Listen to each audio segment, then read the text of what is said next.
Put a finger down if you've ever been scrolling the personal ads on Craigslist and you came across an ad where a guy was saying that he wanted to help a woman get pregnant via natural insemination.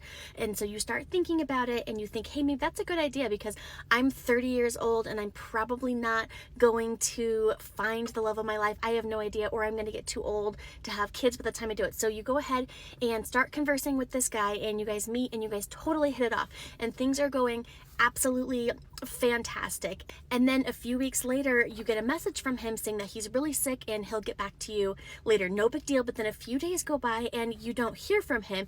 And you're starting to think, no way, something bad must have happened because there's no way that he could possibly have ghosted me when things were going as good as they were going.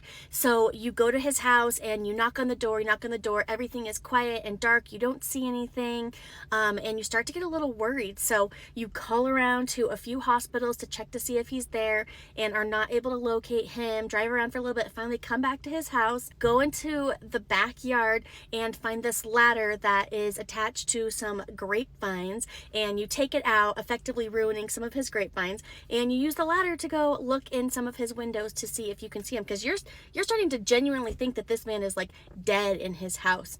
So you don't see him and you end up sitting there at his house on his back porch for a while just trying to decide what to do, and finally he comes out and you guys have this whole conversation and it turns out he doesn't want to see you anymore.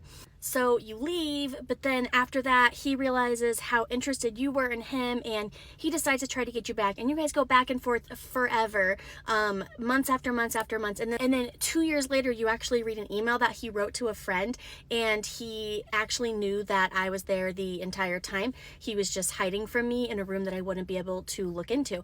Beside the point. Anyway, you actually end up getting pregnant like 3 years later, and now you have a 3-year-old child, and recently you decided to move into this man's house due to some personal and financial issues, and now you're questioning every decision that you've ever made in your entire life.